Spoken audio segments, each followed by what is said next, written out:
Hi Roji, thank you for joining me in this podcast, and it is very pleasure to invite you in this podcast. This is officially my first podcast, and I'm very happy to have you here in this podcast. And I've gone through your LinkedIn profile. It makes me very interesting and unique because I've gone through many other profiles like to get more insights on KYC and AML. But your profile gives me very little unique experience because you talk about social engineering, money mule. No one have addressed it till yet, and these are the fast-paced crimes that are happening in the present day-to-day life. Even any one of them, most of them are facing right now. So addressing such content, the issues in this domain is very interesting and unique. So before we actually discuss about these topics, I just want to know about your journey because you have 18 years of experience. It's very vast. So if you can brief about your journey, it will be good to know about you. Sure. Thank you so much, Durga, for inviting me to your podcast. And it's another medium for me to connect with the larger audience and spread the wisdom. So, hi everyone, those who are listening and gonna watch this podcast. My name is Rozy Setia, and I'm a compliance professional with over 18 years of extensive experience in financial services. Specialize in financial crime prevention, regulatory compliance, and risk management. This is a shady but fascinating world of AML fraud and crypto chaos. I've been witnessed firsthand the landscape of this evolving world wherein the crimes are going completely in a different direction, how critical it is for us to stay one step ahead, and especially wherein we are living in the world of the artificial intelligence and advancement. This podcast is where we're going to break down on the trend, share insights, and talk about the people that makes a difference and the recent scams. Whether you're a seasoned compliance expert or just starting out, there is something here for you. Let's dive into the world where technology meets ethic and vigilance meets the impact. In this episode, we're going to dig down a little more on the darker corners of financial crime, decode the regulatory buzzword, and trending scams. So, thank you. Can you just walk us through your profile, like your journey in brief? I started my career with the bank. I think it was a great start. I completed my graduation, and right after my graduation, I started with the one of the leading banks. Though it was one of the leading bank for the US, there I got the experience and started with understanding the banking products and services. And from there on, journey started. So first, if you understand the bank, the financial institutions, that helps you understanding the crime better. A small segment wherein I was also working with India regime. So this is where it started, and I clearly remember we were working on one of the KYC for one of the bank in UK, and I was part of one of the big fours, and we used to receive the Excel in the bank, and we have to complete the KYC profile on the Excel format. I think it's almost 15 years from now. And now when we work, we have advanced tool, we have AI, we have trigger alert basis on the typologies that have already been fed into the system. We are using all the latest main screen applications, all the latest tools, and of course we do the open media search as well. But everything is so linked from world check to LexisNexis. Things comes really handy. These are the tools that help us in performing an investigations, or even at the that's the first step, at KYC onboarding. So these tools comes very handy. But back then, 15 years, there were lack of knowledge. We were building, we were trying, testing. There's a lot of open media search. We have to the investigator have to spend a lot of time in putting the information together, versus now wherein we have a lot of advancement in the system. So this is a transit that I have witnessed. Journey has been amazing so far. Patience. If you are you're someone like me that every day you want to do something new that excites you, you're always open to unlearn and learn. That's a domain for you. So you have to be a little bit curious, little bit of someone who doesn't like mundane work. So that's a profile for you. Yeah, to talk about the actual topic, like want to know about like I'm like basic, like I don't know anything about social engineering. So how can you introduce me the term social engineering and money mule, and how are they both related, and how why should we take cautious about this? So, to make it very simple, social media, social engineering, these scams, the social media scam is booming nowadays. How? Because these scams are based on taking advantage, and how they flourish is because they feed on our fears, our anxiety, and our apprehensions. So, to talk about, I am sure a lot of people now, there's a lot of awareness around the scam which is trending, and I have been also prey of it once, in spite of knowing it's a scam. I'm sure you must have heard about the digital arrest that's trending nowadays. People are Yeah. aware, but it's still trending. Now that's one of the social engineering scam, your romance scam, your pig butchery scams, your scam influencer and fin influencer. These are the scams which are trending. So if you look at the trend, they create a sense of urgency. They create a sense of fear. Now, to give you a real life example, I keep reading about these scams. I am across because that's my bread and butter. In spite of it, I answered one call. It was from some courier services. Probably I was expecting a courier, and there was somewhere in my mind, back of my mind, the fear that I'm not around and I might miss my courier. I answered this call, and usually these calls are from IVR. So to give you all sense of urgency and just to make it look more authentic, I answered this call, and this call was scam, and then eventually landed up to an associate, and they took 1 minute time. And I was on IVR, though it was like incoming call. I pressed few options, and this guy said, hey, there's a courier, and it has something which is illegal in nature, and your name is there. I think you have been scammed. I think someone has misused your identity and have done this illicit act on your behalf. No, are you the one? Of course, I got panic. I said, no, of course, it's not me. And then this is where they take advantage, and they routed me to a police officer. And before this could like move further, this is something that triggers me. And I was on call for that 10, 15 minutes, almost 20 minutes. I just hung up. Okay. And the moment I hung up, I just process all of it all together. I was like, oh shit, I was almost about on a verge of being scammed. Now, understand, being from the domain, being aware, still I was on a verge of being scammed. Now, imagine someone who is not aware or not updated with what's going on, what's trending, or anyone can be part of this scam. So they end up duping a lot of money across, especially India and other regions, in a different formats, being a Navy officer, being the custom officer, being the police and the investigators, or even from the income tax department. And they manage to get away a lot of big money out of people's account. It's like their hard earned money and being scammed. So that's little about it. I'm happy to share. Last year, I performed a detailed research, and from some sub, my article was published. I can share the link. Probably you can just put it in your comments for those who are interested, wanted to understand a little bit more, can just go through it. It has a lot of intel in terms of data, numbers, and the trend, global trend, and that will help. Yeah, sure. And to break it down, money we understand. Mule, you're seeing, you're related with a donkey who carries the luggage and helps you moving from one place to another.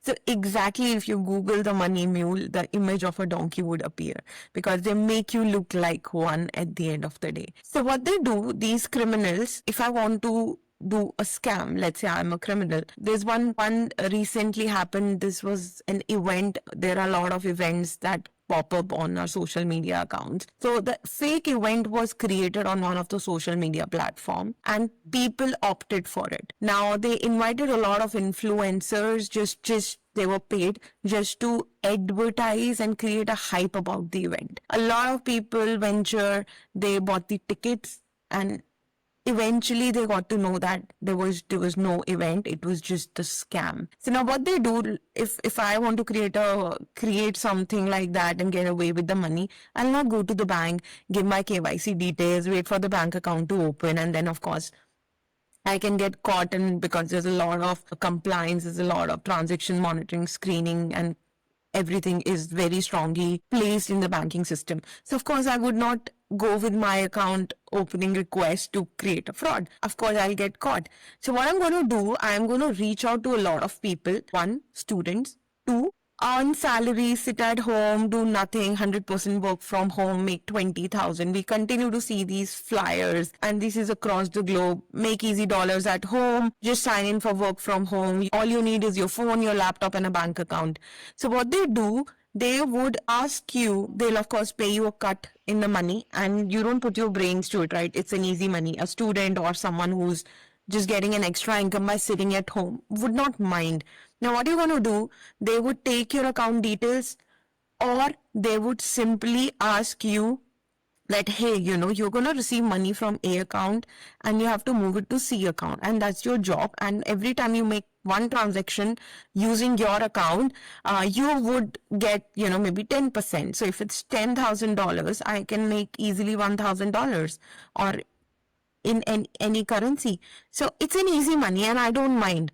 So they find a lot of people like that. Now what they're going to do, they're going to put your Google Pay account, or using your account, they will create the links for the payment link, Razor Pay, or any other third party payment setup that they would do, and use the multiple accounts. Now, of course, I'm not going to talk about what are the mitigations plan from these third party payment providers, the bank side. However, this is what they do. They're going to create the account. Now, everywhere it's my account, or they sometimes they would also ask, open an account with these particular details, and I don't mind easy money. So the money would come and move from my account to these. Eventually they will move to their own account. But what they're going to do, they're going to do the pay placement. One, how the event link, people are signing in, paying the money, it's landing into my account, and now I have been asked to move this money to CBD. And even these are money mules account. They have been asked to transfer into EFG, and they are gonna ask to transfer it to JKL, right? So this is how the chain is gonna flow. And you doing this, what they're gonna do, they're gonna layer the amount, layer the money. Now, layering is the second step of money laundering, wherein idea is to hide the origin of the money. So even if bank or any financial institution, they would start tracking back, it will be very difficult for them. Now, C is the last step, wherein the integration, what they're going to do, eventually the money would land in their respective accounts. They're going to take it out and they're going to reinvest. Maybe they are the drug cartels, human trafficking, or they might need that last leg of money to plan some terrorist attack. So we don't know, but of course it's they're not, one is not generated using the right way of using it. And eventually, of course, they're not gonna take a home loan and pay the home loan. The idea is to generate the quick money, get the quick money, and do something illegal at the end. So the entire process is, it's known as like a financial crime. The source is illegal, and the end point is also, you're going to use it for the purpose of laundering money or terrorist financing. So this is how it flows. Now, if you look at it, I am an innocent account holder. I may be a salaried professional, maybe a student, or maybe just a homemaker, and I'm innocently got caught into the entire idea of money laundering with no clue that I'm also party to the crime. So this is how this money mule works.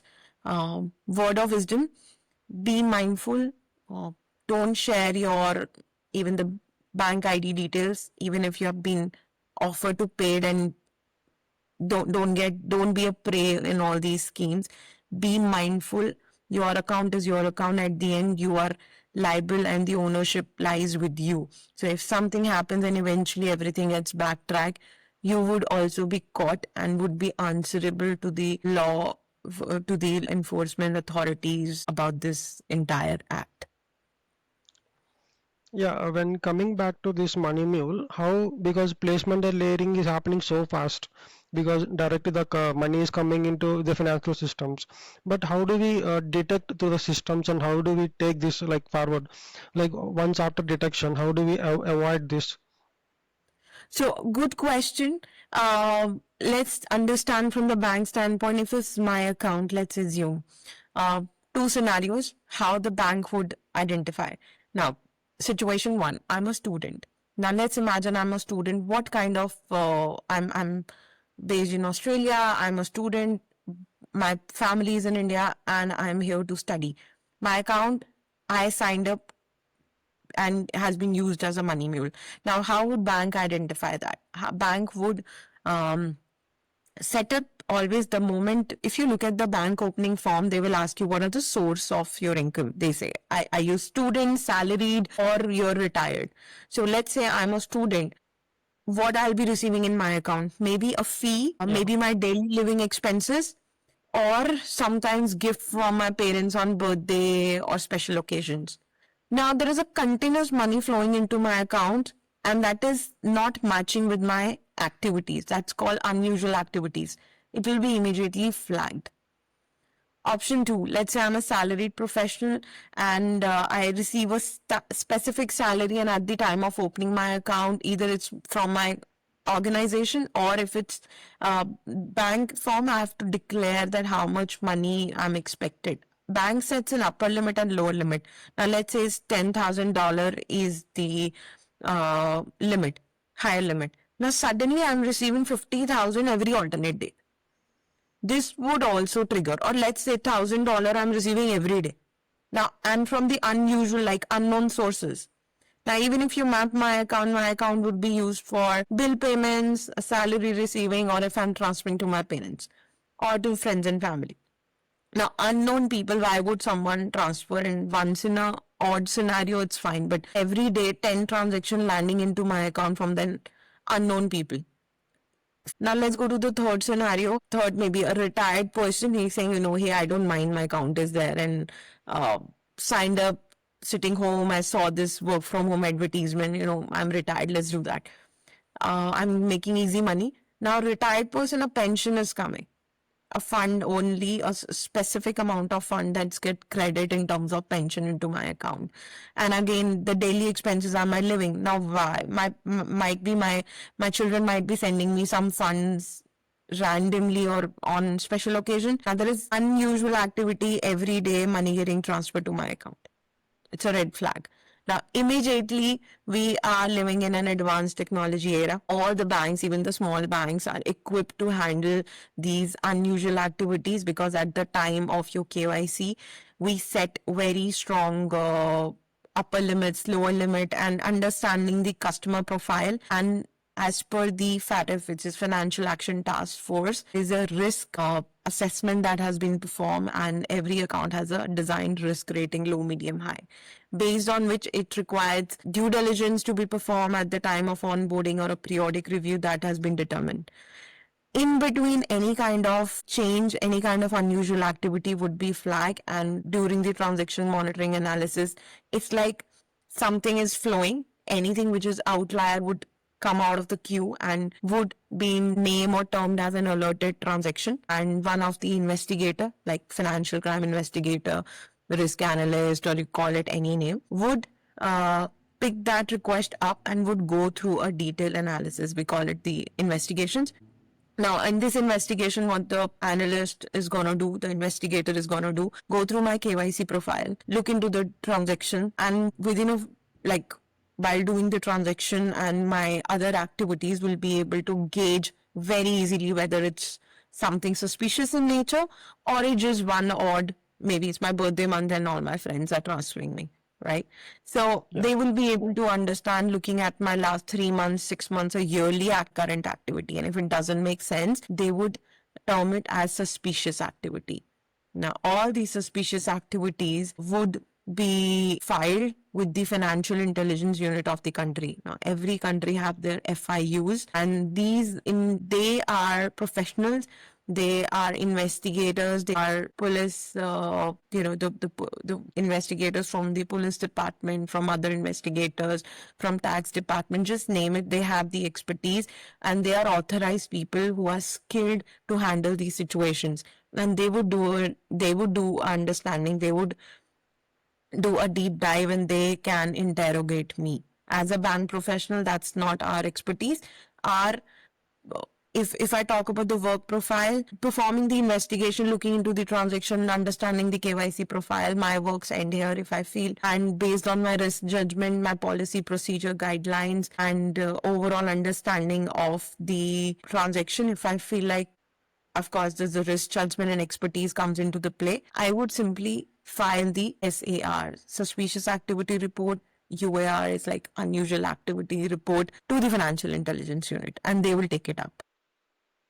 Yeah, and in the same case, for suppose you have been working for many jurisdictions, say for example US, UK, now or in Australia, and we have CTR limit to $10,000 or more. If anyone depositing excess of $10,000 or more, we have to file a CTR report. Is that threshold is same for each and every jurisdiction? It depends on currency, but amount is almost same. Even for US is $10,000. Australia is again 10,000 Australian dollars. Or there's a caveat which says $10,000 or any other currency equivalent to $10,000 for that particular country to the bank, non-banking financial institutions. And now if I talk specifically about Australia, that has been extended to the gatekeepers or lawyers, the accountants, real estate agents, anything wherein there is a cash flowing in, which is equivalent to $10,000 and above, they have to declare it to the financial intelligence unit. So it's called CTR report, currency threshold report.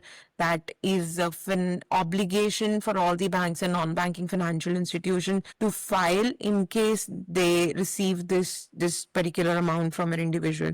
And of course, if it's just one-hour event, financial intelligence unit would not take further actions because it's just one odd, but bank has to file no matter it's a first or a repetitive event. But the thorough investigation would be performed on my account.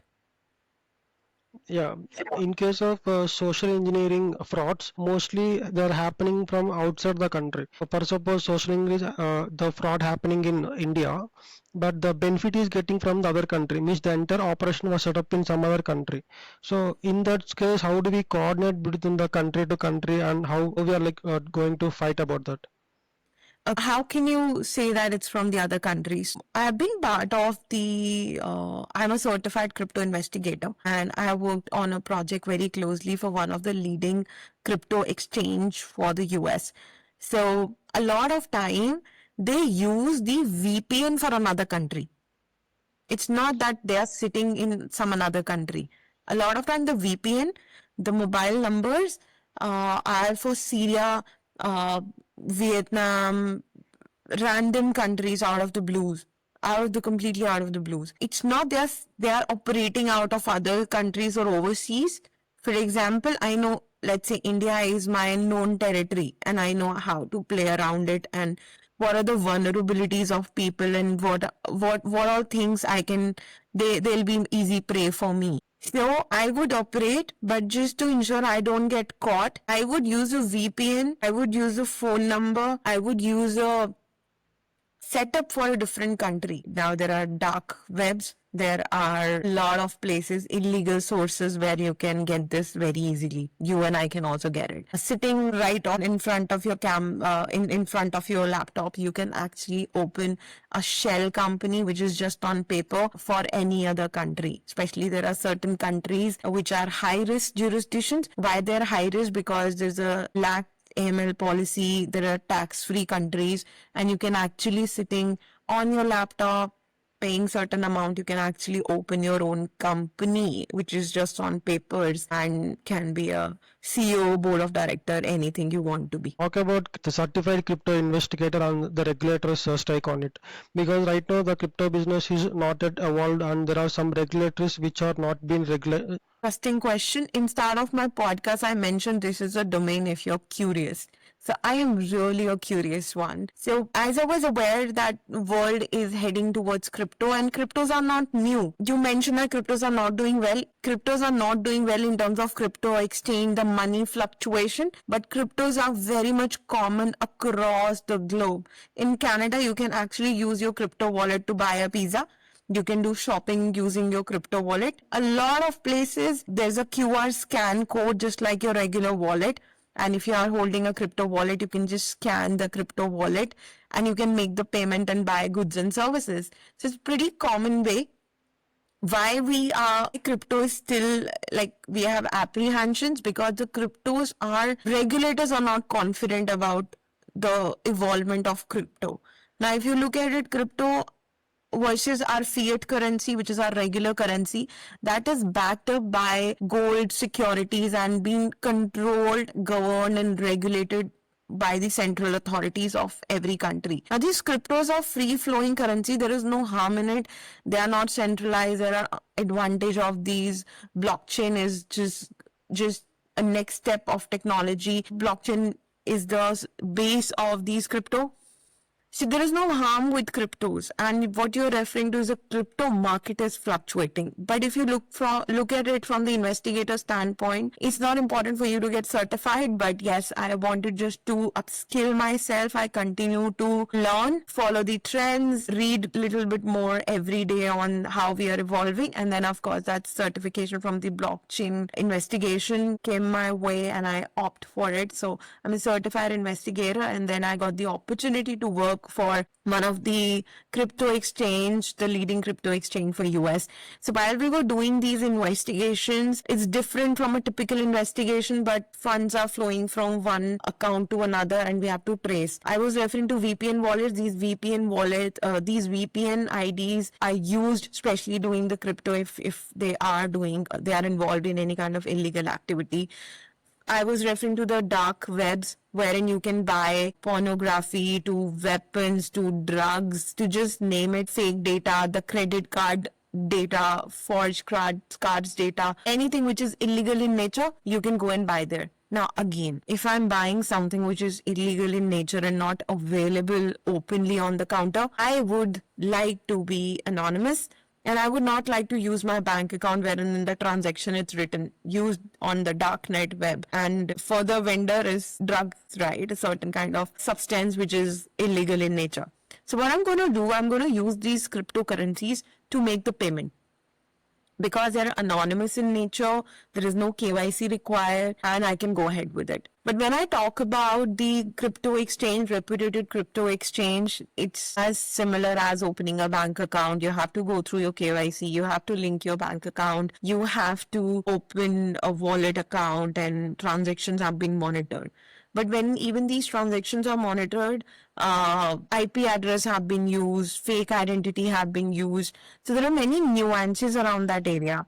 So if to talk about one example, there was an account for cryptos a very long time. It's just that a lot of awareness, a lot of they are pretty popular now. Even if you open randomly, if you listen to FM one fine day, there's an advertisement going on. Hey, invest in this crypto, that crypto, Bitcoin, lithium. There are many wallets, a lot of hundreds of choice of coins for you to choose from, and it says read the offer document carefully before investing. So they have been advertised. They're not regulars. You can use mixers, tumblers, you call them, wherein you can just use them for layering so that by the time you make the end payment, you're completely anonymous. So of course I'm going to use my anonymous crypto wallet to make the payment.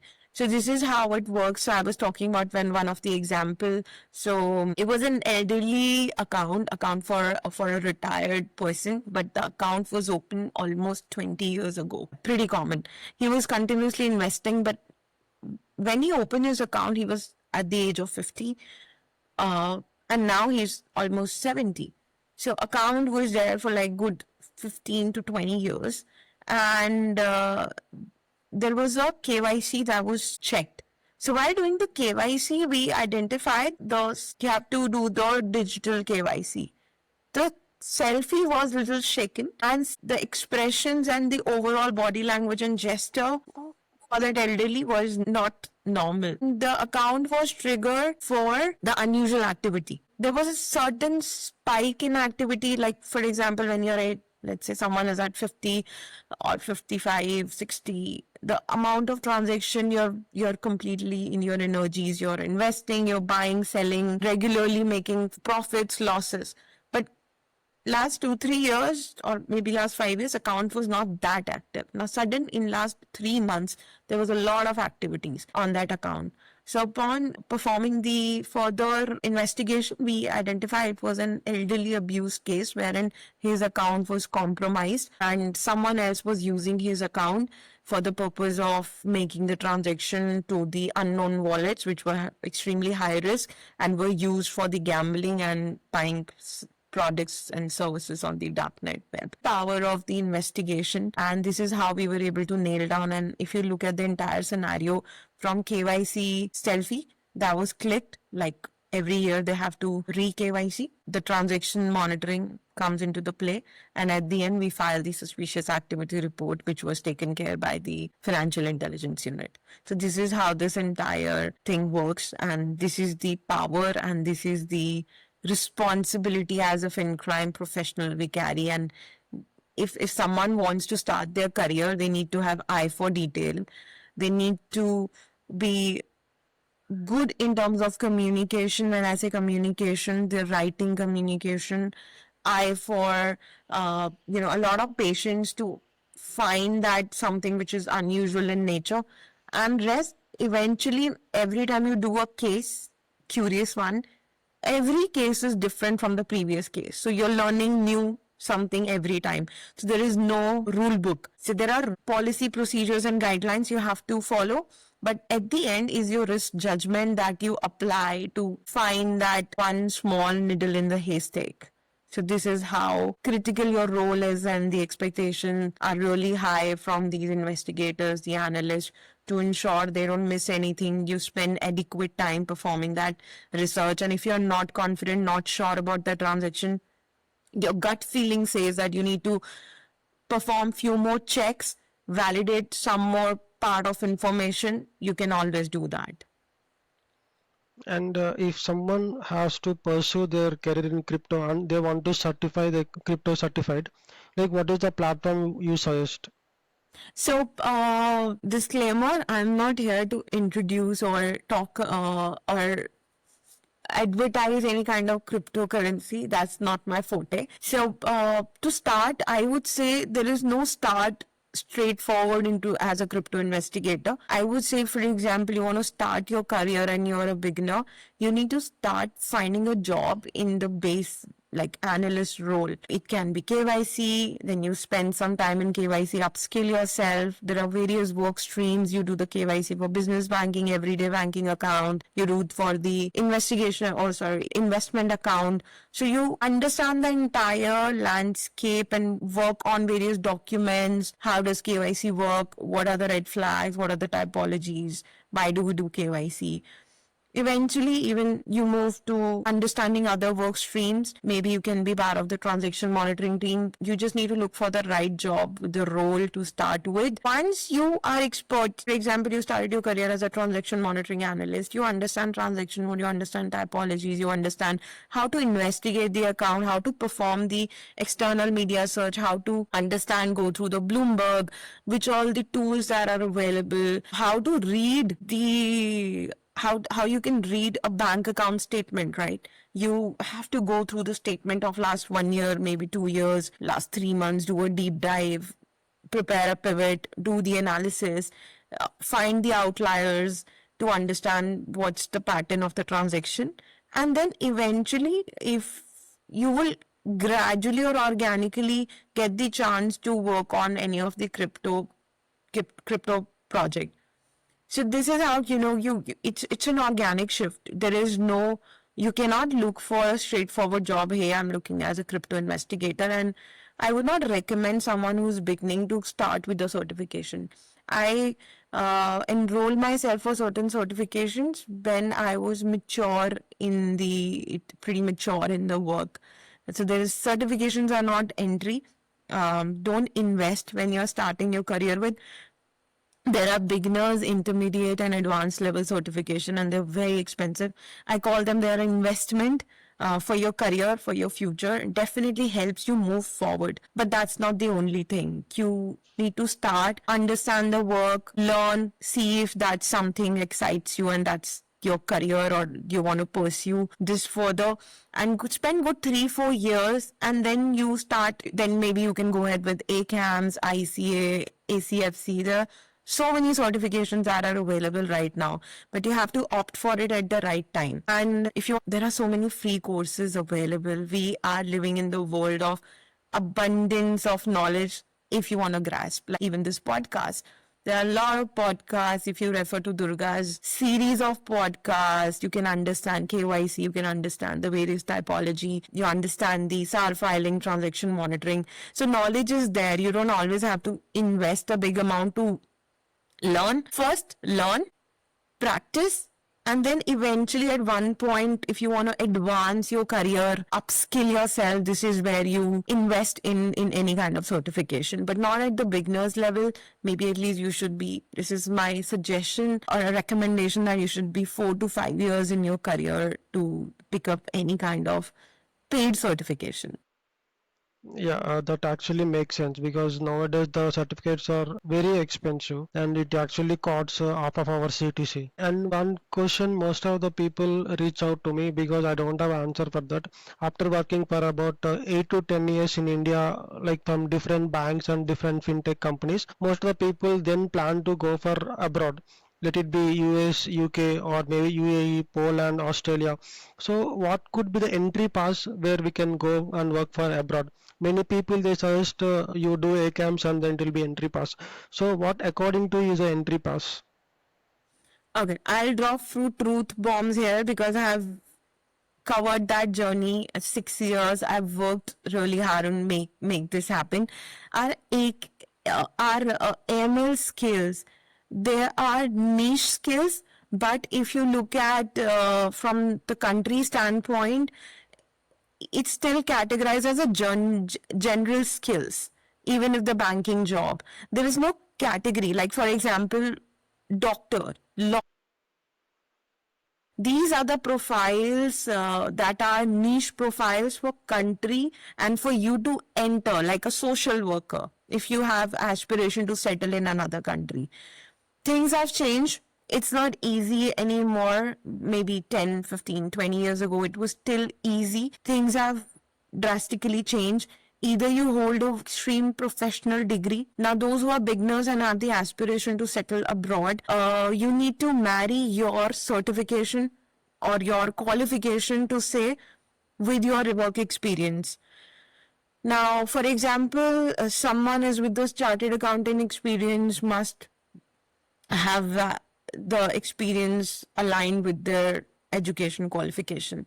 Now, if I talk about myself, I am commerce graduate. I've done my master's in from IMT, uh, and then my work experience comes under general skills, AML, KYC. It's not, it's a niche skill but not categorized as a professional skills. Like if I talk about doctors, lawyers, accountants, social workers and other professionals, though it varies from country to country, you need to study a little bit more, understand first, narrow down which country, understand their visa requirement. Still there are a lot of countries that you to come and work with us, you need to understand the visa type and the requirement. But there is, if you are like 8 to 10 years of experience, let's say for AML and compliance, CAMS, IC, or any other certification is not an entry pass. While I was going through my process for the securing the visa for Australia, ACAMS, ICA, they don't hold any value. Okay, the certification or domain doesn't hold value, but the organizations I was working for, that holds value. Like for example, I throughout my career, I think I was blessed. Throughout, I worked with all the big banks.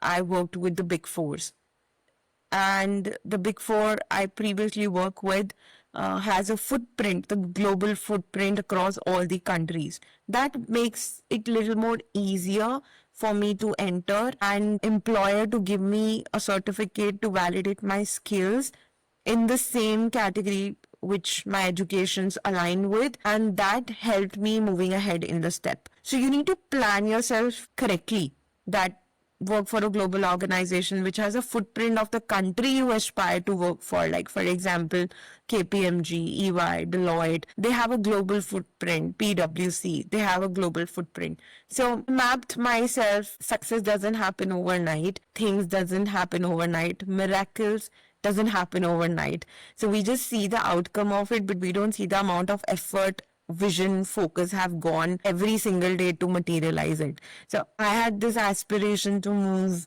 and uh, in settle abroad, and I was very clear on Australia. Worked for the Australian clients. I worked the Australian bank while I was in India through, of course, one of the captive and the third party service provider. Planning a lot of things landed up by luck, but post that my planning comes into the picture. So you have to map one, which country, go through what the country visa requirement, understand what is required. They move, probabilities are less because a lot of people have applied for these visa in the general scale. But never give up. If you pursue it and you really want it, there's always a way out. Happy to assist, happy to guide. If someone wants, you can just reach out to me on my LinkedIn. It's Rozy Setia. You can just ping me. And if you're really keen, I can just share a few details if that helps. But you have to, maybe if you have aspiration to move, it will not happen overnight. For good 5 years, you have to align your work with your education background and go through these skills, paper, procedure, requirements, and then eventually it will align with, if you think that makes sense and that aligns with your future aspiration, then you pursue it. Yeah, thank you, Roger. That's actually very good insight from you. And before we wind up, I would ask you one last question. Like, what is one career advice you give to the beginners who are already in KYC AML domain? So if you're a beginner, good luck. I say this to everyone. Compliance will never go out of fashion. If you are a fin crime professional, journey might be little longer, but you'll always be learning something new every day. Be very sure this is what you pursue, because some days you're low, some days you're demotivated, some days you're excited and highly motivated. Discipline is a key to success. Pause, learn every day, go through global trends, read every day about FinCrime evolving trends, upskill yourself, especially in the world of AI, how AI can marry with FinCrime and what you can contribute. I'm sure if you're starting your career, technology comes very handy to you as compared to me, maybe. So just upskill yourself and learn every day. Make sure you set a reminder for yourself every 10 minutes in the morning. There's notifications set for the site like Economic Times, Global Trends. Just set the notification, you'll get a feed in your inbox. That's simple. Read, go through it, understand, read, and if you like something, just post and share it with the larger audience, maybe on your LinkedIn or any in your office, so that you make sure that you're different from others. So never give up. Start small, but daily progress every day helps at the end. So be persistent, have that eye for detail, go slow, you will reach there, but have a very clear vision on what do you want to achieve. And this domain, no matter which part of this earth you are on, you will always have job in your hand with bank, non-banking financial institution, anywhere and everywhere. If you have experience in fraud, fin crime, KYC, transaction monitoring, upskill yourself and just be persistent. Thank you so much, Rosie, for your valuable time and insights. It is very helpful and it is very knowledgeable. And I wish to continue this session or maybe some other time. Thank you so much for putting this platform together. I'm happy to share it with everyone around, because these are typical questions I'm sure you come across, and this will help, and wish you all the best. Thank you so much everyone for listening this podcast.